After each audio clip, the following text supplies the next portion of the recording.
Good afternoon, good evening, good morning, no matter where you are in this fine land of ours. I am so pleased that you've taken time out of your schedule to join us today. How are you doing, folks? My name is Darryl Praill. I'm your host today, and I'm sitting in a cool room in a vintage historic facility in the basement because that's where they put us. They put us in the basement, but it's hip, it's full of bright colors and really smart people. So it doesn't get any more high tech than that, eh? I'm sitting here with two smart panelists you're going to meet shortly. We've got Kelsey off to the side who's live tweeting. So if you have to leave partway through and you want to continue the conversation, follow us on Twitter. I'll get more about that shortly. And I've got the boss, Kyle, behind me, making sure I don't make a mistake. So join me as we have some fun talking today about the future of recruiting, keeping a human touch with artificial intelligence. Don't you love that? A human touch with artificial intelligence. There's some good play on words there. Next, what I want you to do is I want you to meet these really cool speakers we've got here. I told you about them, didn't I? First up is James Baker. He is the CEO and one of the co-founders of Keynote Group. He's a 40 under 40 recipient, was named Immigrant Entrepreneur of the Year by the City of Ottawa in 2018, and was also awarded Young Entrepreneur of the Year by the West Ottawa Board of Trade in 2016. James, welcome to the show. Thank you very much. 40 under 40, eh? I know. I still look it as well. I was going a different direction. But speaking of looking at, let's move over to Craig Dowden, PhD. He's got those fancy initials. He holds a doctorate in psychology with a concentration in business and is a certified positive psychology coach. He is also a charter member of Forbes Speakers. His first book, Do Good to Lead Well, The Science and Practice of Positive Leadership, will be published by Forbes in February 2019. That's just around the corner. Congrats, man. Welcome to the show, Craig. Thank you very much. Pleasure to be here. Okay. So, guys and gals, this is a really informal conversation. We got some content we want to get through, and we're just going to run with it. So that's the scoop. Let's get into the agenda. We're going to talk today about the use of AI in recruiting. That's the first thing, kind of sets the stage. That would obviously lead to what are the benefits, right? We should have that conversation and how they can help you build meaningful relationships by leveraging that technology. But, nothing's perfect. There are always some drawbacks to any things in life. And we're going to share that with you too.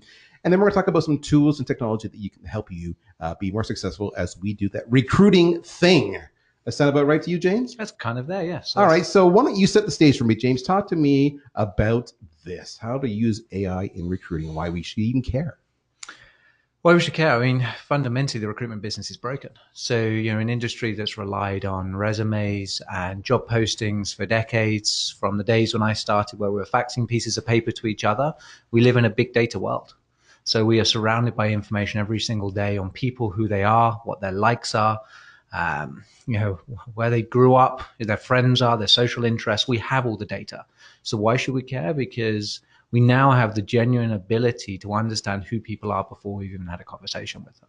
So, this movement is just being the shift in the world we live in. Whether that's the way that we pick our hotel rooms and we're looking at TripAdvisor to make a decision on, what the hotel is, how great it is for me before I even turn up. It's the same premise now within recruitment. We've got the information at our fingertips. So in the last 5 years, job postings have proven time and time again to be the wrong way to recruit for organizations. There is a desperate need for talent, even in here in Ottawa where we're sat, 3,500 open tech jobs. You can't fill those jobs just by posting an advert and praying or hoping some agency has an outdated database with candidates that you can pull from. The world has changed. We've got to use pull tactics in order to draw people towards us, to engage in a conversation with them about whether or not an opportunity is truly right for them. So it's moved quickly. Recruitment is a $13 billion industry in Canada that still relies on pieces of paper. Now, you say it's the wrong way to do things, the way we're doing it now. Yeah. Now, would that be an opinion that's shared by others in the industry? Well, like if I were to talk to a recruiter, yes, would a recruiter say, well, you should be using just a recruiter? If I talk to an HR manager, they should be saying you should be using Indeed.com or any other aspects. Is it wrong? Because people are clearly getting jobs. Correct. But it's if you're looking for business critical talent, you need to make sure you're using every possible avenue out there. So, the tried and true methods back in the day of building a database of people and only those people being considered don't work. You need to make sure you're leveraging everything from new Canadian talent that's coming in, students, people transitioning careers, maybe people who served with the forces and are making a change in their lives. You need to make sure you're looking at people and how they're going to fit with the organization and the cultural values. All of this are things which, from a traditional job posting approach, continue of not being successful. We know 50% of leaders fail within 2 years. Of leaders fail in 2 years. So a leader that was hired Correct. fails. So they hired the wrong leader. Is the implication? Is it the wrong leader though? Is the wrong leader the wrong fit? Correct. Exactly. And that's where, while we're talking about technology, as much of this conversation is about the psychology of it and how the psychology of how people are going to become part of an organization, part of the fabric. So finding them in the right way so you have better perspective at the front end is critical to then ensuring you're going to be working with the right people. That's an interesting point, and I'll let you go in a second, Craig, because what I like about your point is you talk about the fit. So this isn't just from a recruiting point of view. This is from a fit on both the recruiter and the recruited. Yes. All right, I'm sorry I cut you off, Craig. No. Right away, your first chance, and I cut you off. That's all right. This is great, and I think it's a great discussion, because what the job posting will do will give you insight into the technical requirements of the position, and that's basically table stakes for anybody who's there at the table. Now it's about, so what is that fit? This is why, and a lot of my executive coaching and development work, that you can have an executive that's very successful in organization A, and then they move to organization B and they struggle mightily. Just because you're successful in one environment does not mean it's going to follow you into the next. So that fit is essential. And there are so many important pieces of information that we need around. So do they fit with our values? Who are they? How do they show up? How do they lead? What is our culture? What are we trying to achieve? So all of that information, that intel, is essential in terms of making an informed hiring decision, because because you have those technical requirements, again, is not going to guarantee success in the role. So I got to ask, because AI is hot. In fact, it may even be too hot, because you hear it everywhere, and sometimes it's getting abused, and sometimes it is the miracle cure that it promises to be, right? Depending on the application. What triggered AI in this particular application? So for us, we started our company 3 years ago. And what we found was that, if you look at the average contingent recruitment firm out there, 1 in 5, 1 in 6 of the jobs that they fill are falling off within, they're failing within the first 6 months. So, I was fortunate to work for some terrific companies doing 2,000-3,000 placements a year, but we were still seeing a high failure rate with the people that are getting work. So we realized that if we were relying on job seekers only, we weren't going to be successful. So that's posting jobs, getting 40, 50 people applying and picking the best 5 and throwing them to a client wasn't successful. So we wanted to find a way that we could talk to absolutely everybody that could do a job. And then from there, find out who's actually genuinely interested in what we're trying to accomplish. And then from there, say, these are the ones that now fit with the profile of the organization. So for us, the need was, we want to talk to more people. We want to find a way that we can stop waiting and hoping that the perfect person is going to turn up, and actually go and proactively have a conversation with somebody. It's not uncommon for us to talk to 200 people per search now, because we have the technology that identifies anywhere from 200 to 300 people per search within minutes of getting a new mandate. That's powerful, right? Because what I'm hearing you say, two things jumped out at me. One, I heard you imply scale. I can now scale dramatically more, because right now, whether it's Indeed or any other of those individual job boards or sites or individual recruiters, they're all islands. Yes. Right. And so this allows the scale there is huge. But what's also interesting is this allows, how do I put this? There's an opportunity cost, right? You're looking to hire the right person because you have a need and you have an opportunity, market share, growth, whatever it might be. And if for whatever reason, your side, the recruited side, whatever, you don't want to make a mistake. It is an expensive mistake. So anything you can do to minimize, shall we say, the exposure, and maximize the process and the success rate is a good thing. So AI is not something to be feared; it's something to be embraced in this context. I mean, for me, and so it really comes down to we want the technology so we can have more real, genuine conversations about how people can succeed. I don't believe there's any bad people in the workforce. There's a lot of people in the wrong jobs. The only way we're going to solve that is starting to get people having the right conversations in the right way about what they want to do. We also know that companies consistently hire people that can already do the job. They're not helping people transition or progress, because there's no way of predicting whether Kyle's going to go from being a VP of marketing to a CMO, because, so I'm just going to hire him as a VP of marketing and hope that he does a good enough job over the next few years. Well, with AI, we can already start to see career trajectories. We can start to look and say, well, We know the average CMO starts here, goes here, does this, does that.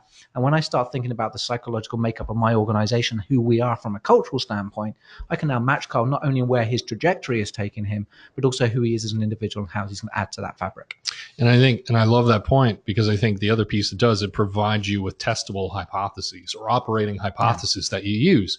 So again, what you're doing is you can say, okay, so what's my level of confidence in this particular candidate in terms of where they're going to fit in our organization and what's their future trajectory and what are our business needs, and to ensure that he or she fits that in terms of both now and in the future. And so that data is so invaluable to making informed decisions in that way. And I think that's such an essential part of it. We touched a little bit on the benefits of AI recruiting, but maybe we can get a little more granular. Let's get down, right? Maybe shall we say, if I'm a recruiter or if I'm the one being recruited, what are the tactical, hands-on, in-depth, nitty-gritty, dirty stuff that really is I'm going to love and pop off the page? So the one for me is the predictive psychometrics. So predictive psychometrics. Yes. So those are just some big ass words. They are. I was practicing them all morning, so I can get every syllable out effectively. But there's tools right now that, if you're not using them, Crystal Knows is a great example, which is a AI tool that runs a predictive engine on the sentiment of how you write online. So what it's doing is it's saying, we're reading what you're writing, we're looking at the intent, and I'm going to tell you what type of psychological profile I think you have. And it comes back to you with a predicted DISC profile. So before I've even had a conversation with Greg, I can actually have insights into how he would like to be spoken to, in what capacity he wants to be addressed, what makes him happy, what makes him sad, based purely on the way he writes online. So what the audience can't see is my eyes are getting bigger, because right? I'm processing. What does that mean to me? What did I say online the other day? Did I talk about Donald Trump and how's that going to affect my job career? I don't know, right? But it's probably not negative. It's a bit scary from some points of view, and I'm assuming when you're doing that, you can filter out, shall we say, outlier aspects, so you can get more of a big picture or a baseline. Yeah. Well, and I would say, and going back to, I think it's like operating hypotheses. So what it does is give you some insight in terms of how that person is, how they are, how they communicate, how they like to be communicated with, and then really channel and test some of those pieces and those questions around. So who are they? What are they about? What are some things that excite us and attract us to this candidate? And then also as well, what are some particular challenges? So once again, through a reference check, through interview, through all kinds of pieces that are an essential part of identifying fit and talent, you can be a much more informed player in that equation with that data that you have. The conversation starts better as well. Right. It's contextual. Yes. Correct. Right away. Right. You're not doing the question. Full story. I had a recruiter from London, England. Excellent. Contact me, and I for the audience, I pointed at James. I'm thinking the accent might indicate there was some connection there. Call me the other day, right? And he's like, "Oh, Darryl, I've got this opportunity in Toronto, and you should check it out." But the first half of the conversation is, "Well, tell me a little bit about yourself," right? And you can tell other than what they saw on LinkedIn, they knew nothing more about me. Mm-hmm. Right. And so now in my mind, as the one who's being recruited, I'm doing it's twofold. Well, how do I say this concisely? Make sure he understands it, but get my point across, differentiate myself, and stand out from the crowd in case I wanted to pursue this or not. Well, and I love that example because I've had it as well. And I think what's really interesting, and it may seem counterintuitive, and if used again as an enhancement tool, AI can enhance our ability to be empathetic. And there's a lot of evidence around how websites that are built with more empathy into their design and execution tend to drive more sales because, to your point, Darryl, people feel better understood and they develop trust. And then, okay, this site gets me. And so moving through it.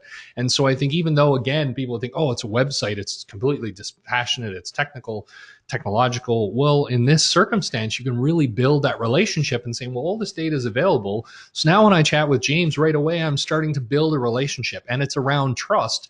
And this is what's really essential again in a search and a hiring process, is that we want to get down to, okay, the nuts and bolts of this. Do you want this role? How do you fit in this role? Where are we going? Where are you going? Does this partnership make sense? And are we going to be able to really have a win-win situation? And what's interesting about that, I mean, what you've focused on a little bit there, clearly a lot actually, was the ability to establish a relationship and a connection. Mm-hmm. But similarly, and James, you alluded to this, in that conversation, I also now probably, I'm assuming I better know the questions to ask, because I also know the potential red flags. I'm assuming AI is going to give some kind of indication that, this candidate scores well, but there's also these concerns. You need to use your human IQ to assess further. Yeah. And so, I mean, keep in mind with the way that AI works, it's looking at features, it's looking at things that can establish, to your point, whether you're a potential fit, whether or not you're going to be interested. And isn't currently the fortunate thing is it doesn't discredit you if you're lacking something or don't have anything. All it's doing is it's giving you evidence to suggest a conversation is worthy. We are really excited by the fact that, let's be fair, recruitment is not actually about recruitment. Recruitment is about marketing. So in any marketing role, any marketing position is about any way you can understand the customer that you're speaking to. For us in recruitment, our customer is the person that we're headhunting. That's the person we're trying to entice on behalf of our client to come work for them. So AI is giving us that ability to have that real conversation. And that for me keeps me not only intrigued by it, it keeps me excited that we can do more with less people, we can do more with less time, so we can actually have more real conversations. So we actually have our own AI tool that we built called Kate. So she's the other woman in my life. So, my wife may be upstairs, but there is another woman in my life. She's called Kate, Keynote Artificial Intelligence Technology. We're able to find 800 to 1,200 people per job and predict the best 250 on those within hours of getting a new mandate. We've now got clients testing this software and using it for their own purposes to try and map talent. For us, we downloaded and we were able to acquire the 70,000 people who work in tech in Ottawa and try to start predicting which job they're going to get next. There's a lot of ways I can go and talk about Kate. I'm going to avoid that for now. I'm going to behave. What I like those here is this bullet here. Allow recruiters to focus on talking to people. Yes. I'm thinking if I'm a recruiter, and every, job, I get a set fee for, whatever I negotiate it, clearly the sooner I place that individual, the less time involved, the higher my margins are. Is that a fair assumption? And if AI can help me with that, potentially. So there we go. Okay. So that's, if I'm a recruiter, that's appealing to me, but you say potentially. So talk to me. So I'll give you where we were 3 years ago. We were able to interview formally anywhere between 15 and 20 people per job on behalf of our clients. So we'd get, all of the applications, we'd look at the candidates, we'd go out on search. We would really spend time with 15 to 20 of them. Now we spend time with anywhere between 50 and 60 candidates per search. I have no more resources per project I'm working on. We are interviewing properly 50 to 60 people per project we're working on. And that's the first round interview. We're then bringing those 15 of those people back for a second round screening. We're using psychology tools to evaluate who they are and how they're wired. That is only possible because of AI. Now, as a job seeker, obviously that's detrimental. There are downsides if I'm the person looking for work. But as a headhunting business and recruitment business, we are basically paid to find a successful employee for an organization. We are more equipped to do that now because of AI. But I'll flip something around to you, and then Please. I want to get Craig's point of view, because you made a valid point. It's certainly something I've thought about. If I'm the one being recruited, that's concerning to me, right? Because I don't want the competition. Who are you talking about, right? I don't need that. I'm pretty weak as it is. You don't need to find somebody better. But the flip to that is this. If I'm the one being recruited and I decide to proceed and make a job change, there is inherent risk with that. Yeah. And if I know that these tools were used to identify me and cut through all the unknowns, then the risk drops. And all of a sudden, this potential hire, this new employer, should be far more successsul. And that is good for me. I know I speak to my wife. My wife trusts me. Not a very wise woman, but whenever I change jobs, that's always her, what if it doesn't work out? And, where this is kind of a nice way to say, but honey, the machine said it would. So, well, and what's interesting too, when you flip it around as well, I mean, what tools do we have at our disposal when we are approached about a particular job? Well, so in the past, if someone said, hey, do you want to come work at ABC Corp? What would you do? You'd probably pick up the phone and call someone who works there, and or ask around and say, do you know anyone who works at ABC Corp? And say, okay, well, what's it like to work there? And then people will check out sites like glassdoor.com. Yeah. I'm going to see what is it like there. So yes, they say they treat their people as their most important resource. What are people that are working there say? What are people who left there have said? So all of this is about informing our decisions and finding fit fundamentally. And I loved your example, Darryl, because again, it's an experience whereby someone approached you and right away had an opportunity to build trust and to engage you in a conversation. And how they approached you essentially closed the door, even if this is an amazing opportunity, because of, okay, well, you hadn't exercised the due diligence to show an interest in you. Yeah. And so now what this does is really equip us with that insight and intel to be able to bring it to the conversation so that someone who's a great candidate, such as yourself, will be interested in wanting to talk to us more. All right. So, and a lot of that is relational. So that's probably a nice segue. So as we get ready to talk about building meaningful relationships through AI, I just want to remind the audience, if you have a question for James or for Craig or even for myself, who's trying to keep up with these two guys, just go to your control panel into the questions section. Pretty straightforward. Type it in there. We'll get it. We'll ask them at the end. We have questions coming in already. But let's talk about building meaningful, emphasis on the word meaningful, relationships through AI. And I find that a bit of an oxymoron. I'm going to build a meaningful relationship through a cold-hearted, emotionless piece of technology. Oh, you've met me then. I have. Kate warned me about you. There we go. Kate? Yeah, exactly. Right. You didn't tell me that. Well, yeah, and if we're going down that topic, I will tell you this is probably where the most uncertainty is within the technology right now. So the biggest shift we've seen in the last 6 months is the use of chatbots. So we're seeing large corporations now using AI chatbots to do first-round interviews with candidates. So there are situations now, and I was talking to a candidate recently where they had a Skype interview scheduled with an organization. They got onto their Skype, so they got themselves ready. They made sure their upper body looked smart. They'd ironed their shirt. They put a tie on. They brushed their hair. What was sat opposite them was actually an AI bot. So the AI who had no care how they look. Exactly. Well, actually, you say that the AI did, because the AI is being trained to look at their appearance, to look at the way they engage, their eye movement, look at their facial expressions, how they react to the questions they're being asked. Wow. So wow, that's scary stuff. We're now talking about they're interpreting you, your body motions, the language you're using, everything from how long you may pause between sentences to find out whether you're being real, genuine, whether you're fabricating information. They're already looking for indicators of that on a screening interview. Wow. So that would make it difficult for me to, furiously search Google to find the answer that you wanted to the question you asked. Because you're looking down at exactly. your screen. Hold that. Yeah, that's right. So this, and to your point, I mean, I know Craig, you and I speak about this a lot. It's the part we haven't got right yet, because we can't trust that computer. We don't trust the biases it may have and the interpretation of who you are. But what we do know is the conversations we have after that initial interaction are far stronger. I can start the conversation already knowing 2 or 3 of your interests and understanding how I should position it. So you and I are going to get into a point of comfort in that discussion. So everything that happens after that first 5 minutes, it's easier. You're more relaxed. There's less stress and tension because you feel like I've got a real interest in who you are and how you're wired and what you're about. We didn't have that same evidence before, is probably the right word, Craig. And then you and I speak about this a lot.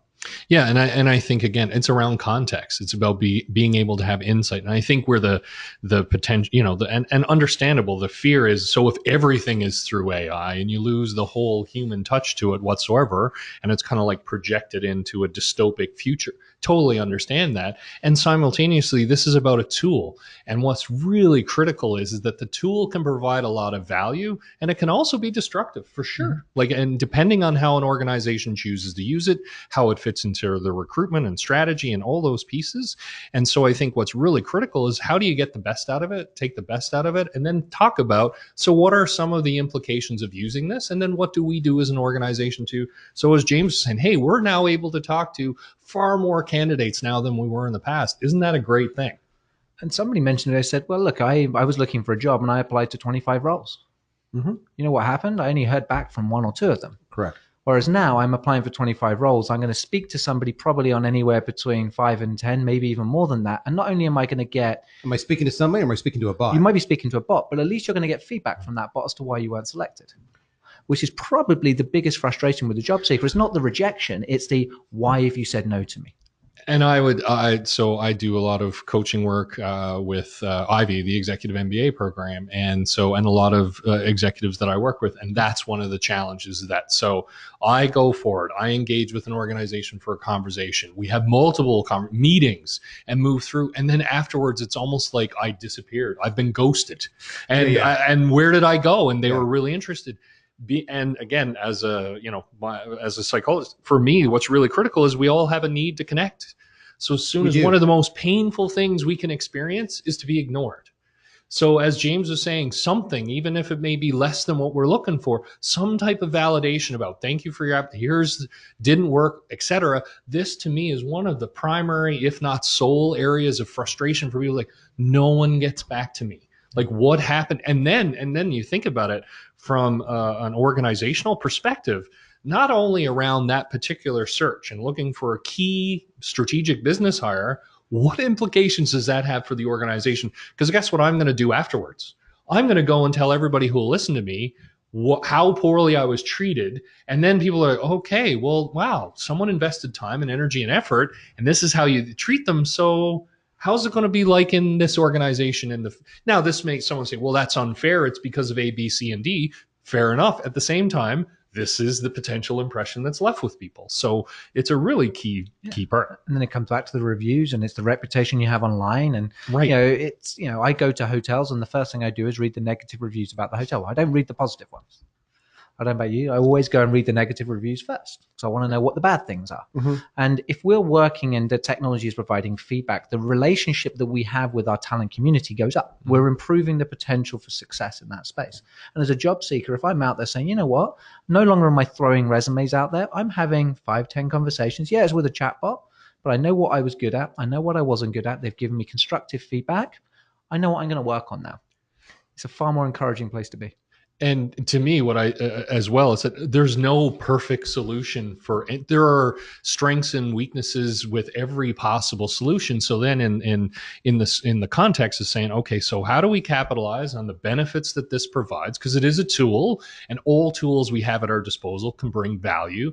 And then it's okay, there are consequences associated with this tool or strategy. Now, how do we as an organization, how do we as a recruitment firm manage those consequences? And that's not, again, it's all, so no matter what you choose, there are going to be consequences. So now, and to me, what I find is really compelling is now it gives us an opportunity to tell our story more passionately and more effectively, because we can highlight those pieces about here's what we do, here's why we do it, and these are the choices we've made around how we're approaching you as a candidate and how we manage things internally. You guys are messing with my head to share a story. It's not easy, not hard to do, by the way. Is going back to that recruiter I talked to in London, right? So his name was Ryan. But before I talked to Ryan, of course, I talked to Louise. So Louise was the one who screened me, of course, to make sure I was worthy of talking to Ryan. So I'm starting to wonder now, was Louise real or was Louise Kate? I don't know. I'm really, you got me messed up. Do you think you're a good fit for the job? I honestly don't know. I have to ask Kate, am I a good fit for this job or not? Actually, that's an interesting question, total sidebar, right? Because again, when I'm in LinkedIn, I get these little notifications, right? There's 2,000 jobs out there you can apply for, of which you are a good fit for 25% of them or whatever, right? So I actually find that interesting, because what I end up doing is I'm saying, or like you're in the top 5% of applicants, the top 10% of applicants. And I'm like, okay, well, now I'm just curious. What kind of jobs am I in the top 10%? If it's a sanitation department, I suck, right? But, who knows? But that's intriguing for me as one who would be recruited. Yeah. And again, so you start thinking about the parts of the workforce. So if you think about students, for example, students are right now having a really tough time entering the workforce. Organizations are under pressure, they're under stress. They've got to really make sure they hit their deliverables early and often. So training and developing employees is becoming less and less prevalent. So L&D budgets are lower than they used to be. Whereas now we can start to look at what is this person likely to do in their future? They're telling me that they've got a comms degree and they've got this type of background, they've worked in hospitality. Well, if I combine those two, what type of roles have other people been consistently successful doing? That information's at our fingertips now. So that's going to empower somebody who's in that situation to have information, whether they like the answer or not. To your point, should you be a sanitation worker or not? No disrespect to that. Yeah, but if that's your calling, well, it's always useful to know that and say, well, if I decide that's not for me, what steps could I take? So what remedial action can I take? What training, and that's education? Brilliant. That's gold. Yeah. Well, and again, another study that was in Harvard Business Review, not all candidates are created equal, if you will, is in terms of, so what they did was they followed executives.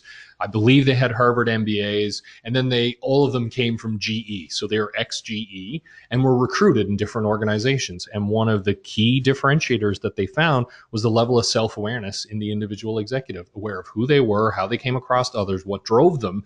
And then what that enabled them to do through that insight was to choose opportunities that fit with their strengths, and they were to manage the gaps that they had. And those that just kind of assumed, oh, well, I was successful in GE, I'm just going to be able to do this everywhere. Right. No, not necessarily the case. So all of this data is profoundly important to be able to enrich that conversation, so that once again, when someone comes in, hey, we've got maximum confidence that this is going to be a solid fit. It's going to be a win-win-win.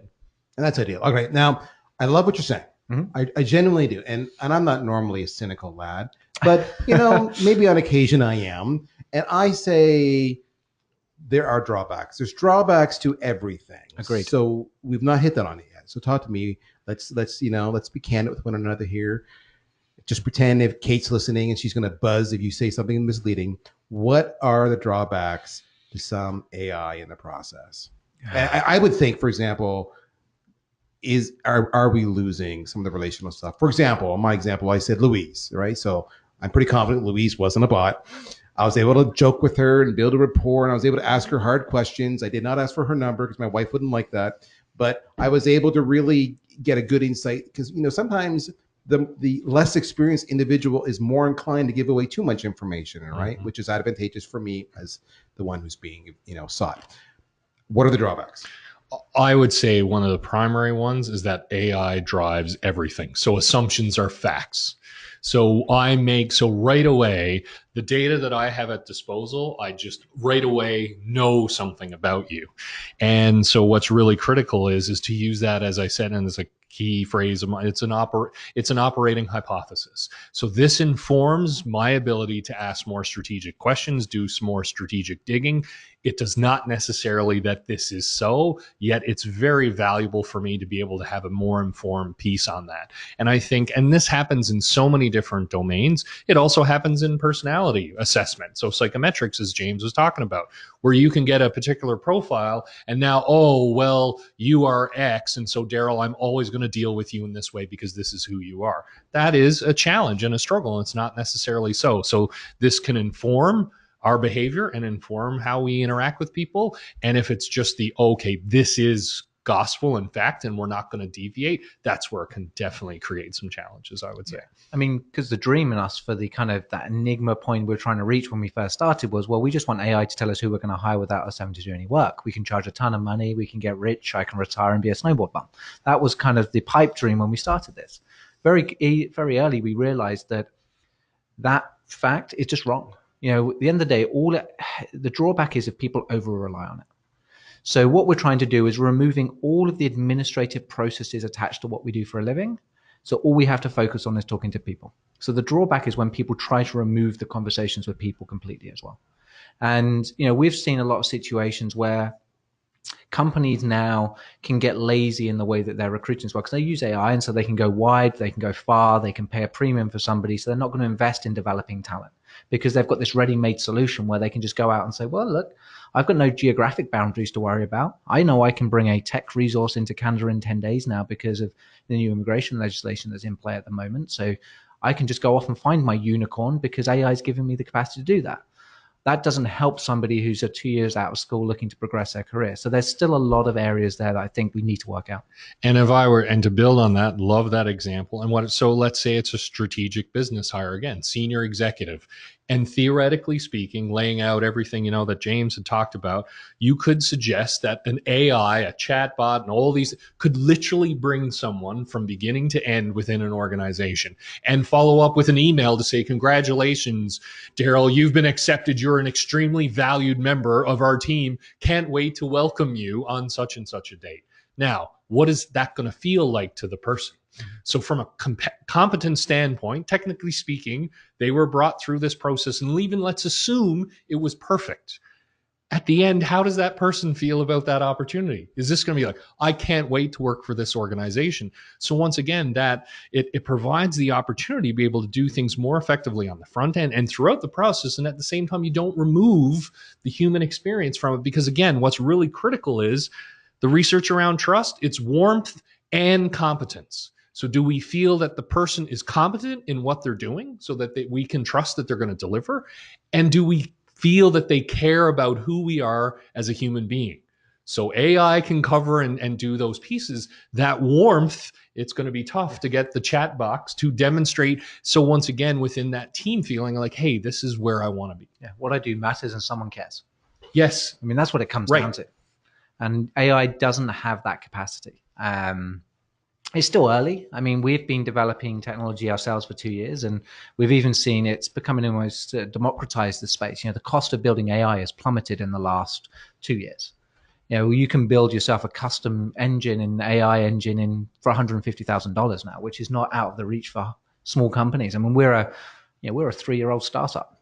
You know, the advantage is we can build our systems from scratch and do these things, but we have to continue to realize that there are limitations.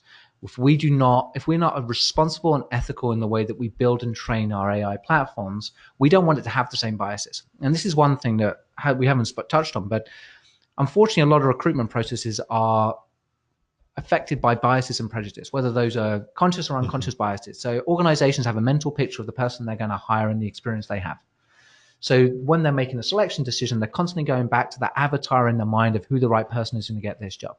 What we have the opportunity with AI is to remove all of those things and say you judge people purely on their ability to perform and where they're going to end up and whether they can succeed in this organization. So if we don't allow the right people to build this and train and teach these AI platforms, all we're going to do is ingrain the same biases and prejudices that apply to the recruitment industry for decades. It's funny you bring up bias. That was one of the questions I wanted to ask about drawback, because I could also see a bias be introduced that perhaps wouldn't have been introduced if it weren't for AI. Yep. Mm-hmm. And you know, hey, I mean, we're human. There's going to be a bias one way or another, right? So, but it's an interesting process. Yep. All right. So just in the essence of time and the fact that we actually got multiple questions from the audience asking about tools. So we're all good. Let's talk to us about some tools for recruiting, interviewing, and more. Well, we've in Canada right now, some of the tools aren't available. A lot of them are available down in the US. One of the key ones, and I mentioned it earlier, is Crystal Nose. Start using Crystal Nose almost immediately. It's a great predictive psychometric tool. It's one that we particularly like. Workable have built a new AI platform into their ATS, their applicant tracking system as well, which has got both scrape and predictive fit scores built into it, which is a low-cost ATS, which is great for if I'm a talent acquisition individual working in a corporation looking for a good ATS platform, so applicant tracking system with built-in AI capabilities. Workable's done a terrific job on that side of things. So those are two of the ones that we've got. We use. We have an AI platform which is specifically targeting on onboarding as well, so the post-placement experience of a new hire. So that's Kate. So we're running an open beta on that in the next few months, which would love to invite people if they're interested to reach out to us and see whether they want to help us test that. And the full search AI that we have will be running a full beta on that later this year as well. So there's tools out there. On the recruiting side, the chat bots that you're seeing coming from LinkedIn, Google. I don't know if you guys have seen the new Google Jobs work that they're doing with the AI backends. Google knows who you are. Let's just accept that reality. You punch into Google, what jobs are near me.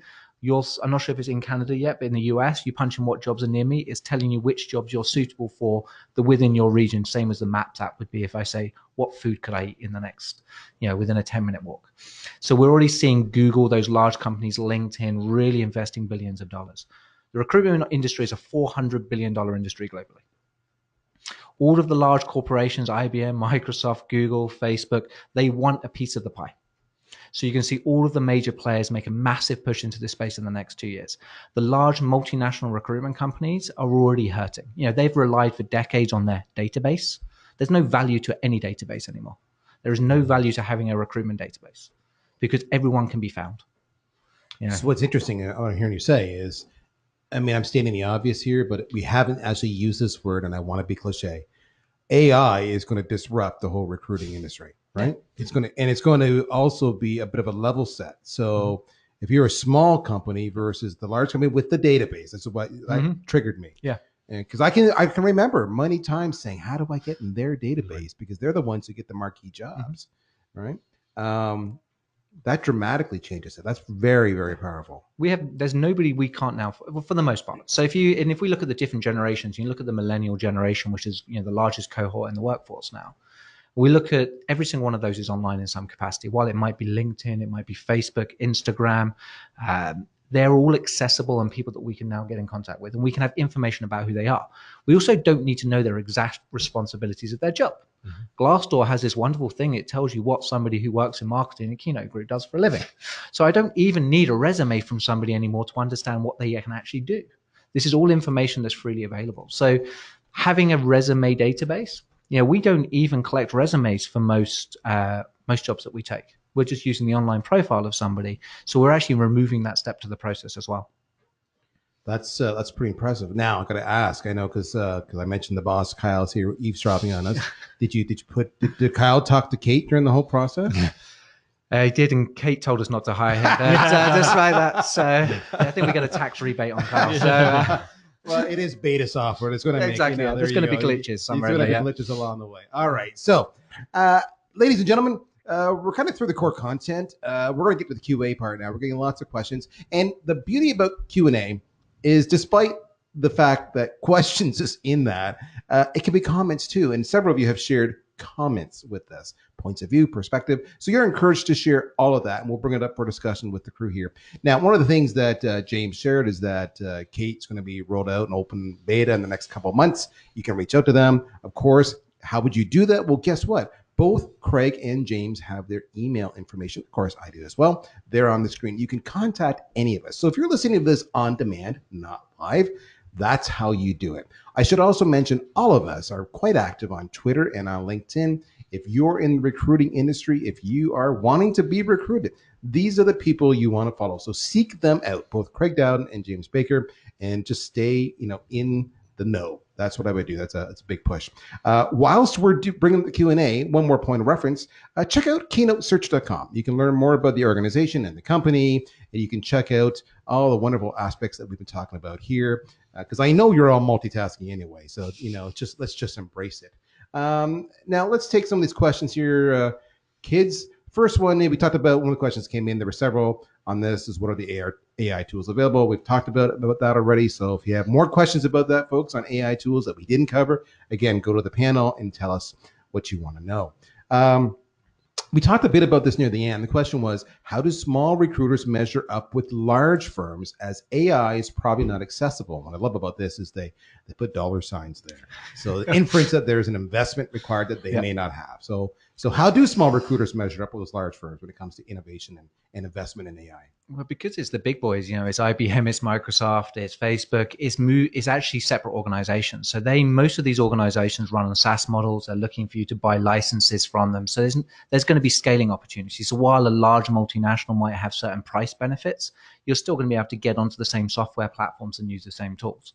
We know within 5 to 10 years, us having our own custom AI will not be a competitive advantage. Everyone will be using AI tools in order to do their recruitment as such. The competitive advantages we will find is the way that we can integrate them with businesses, support their onboarding, bring them thought leadership. That's really kind of the big push for us. But small companies, even today, we're using government grants, we're using IRAP, we're using Shred, we're doing research and development ourselves to do this. So while there is some cash outlay, the government in Canada is doing an incredible job on the innovation side in order to drive this technology push. It's about $150,000 to build your own custom AI for your needs. So if you're a small recruitment company that specializes in finding Java developers for high growth technology companies, for about $150K, which is likely through some kind of grant and kickbacks on the tax side of things, you can actually build your own custom AI. So there are some wonderful companies. We have some great partnerships. Happy to introduce some people on that side if they're exploring it.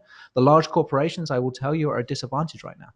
They've invested millions and millions of dollars into custom software and databases that they have to manage. So there's a massive sunk cost that they're burdened with, which is why we're finding that the smaller recruitment companies right now are far more agile and able to adopt these new technologies, and they're winning time and time again. We're getting asked to handle C-suite hires for blue chip organizations because the larger corporations are struggling to get the job done, because we've now got the tools that they haven't got access to.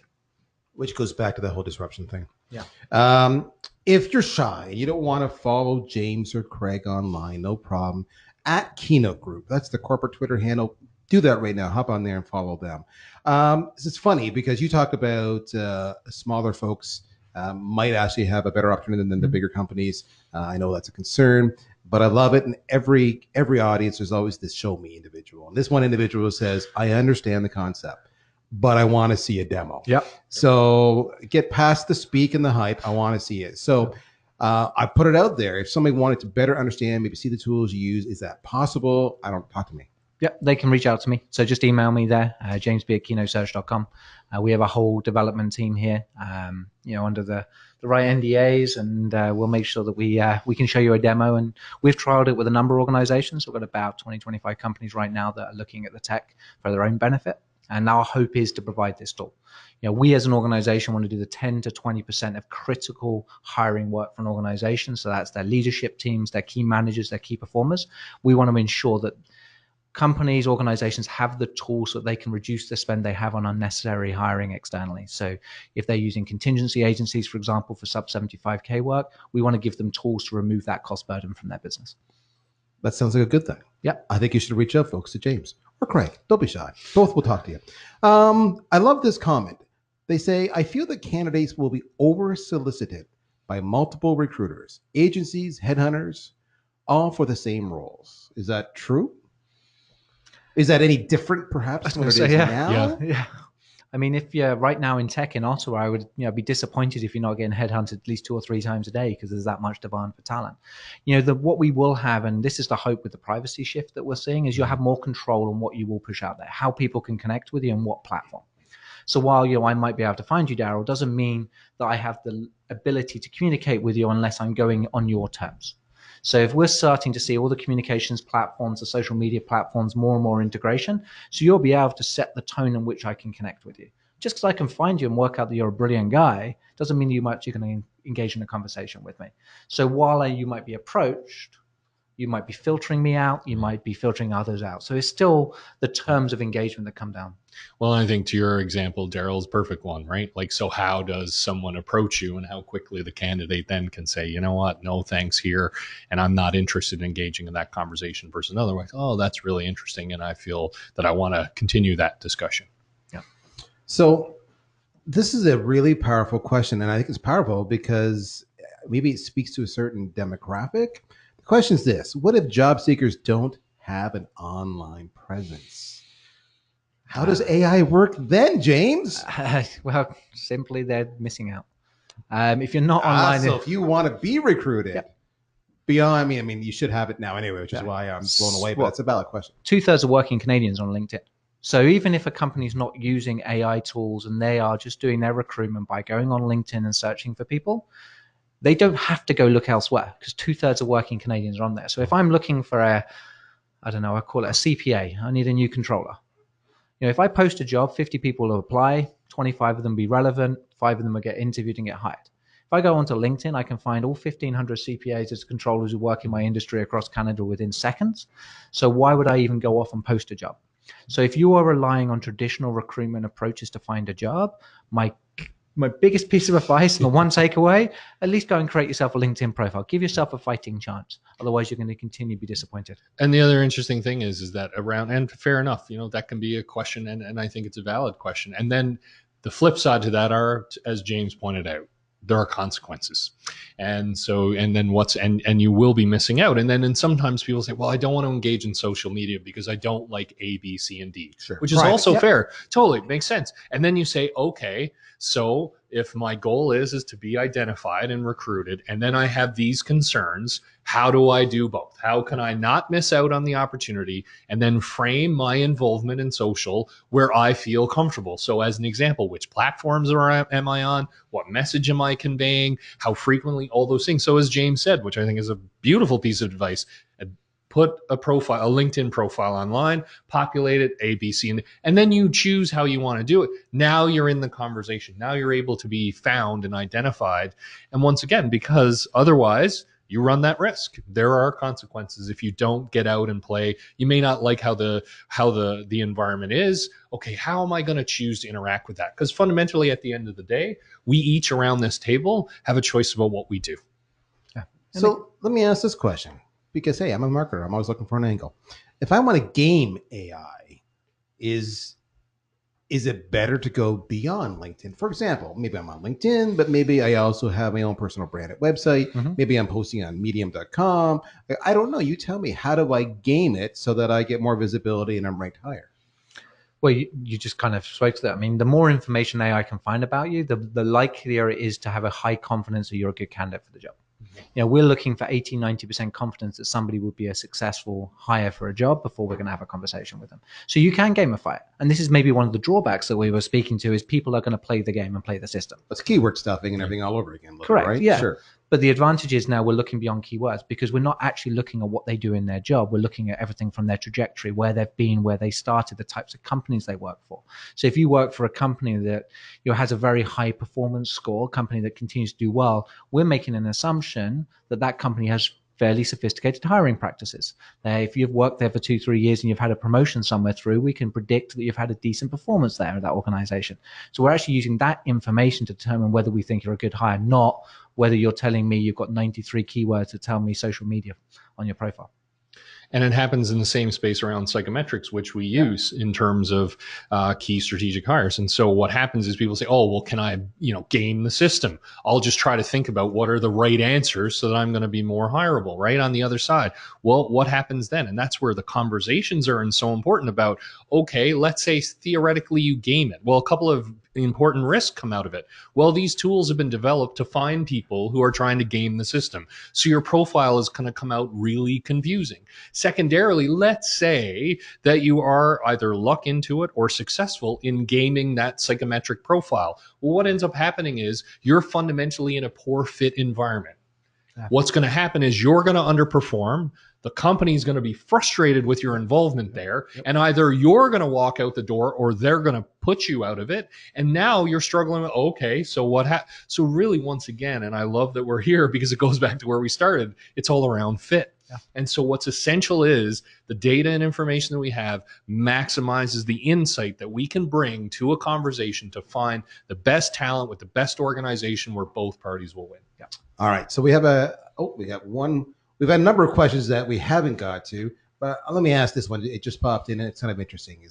Can AI be used as a marketing tool to track down potential clients reaching to decision makers in key vertical markets? Different of a twist. Mm-hmm. Completely. He's smiling, folks. You don't see James. I think you've hit on something that they may be doing. I don't know. I'm not suggesting.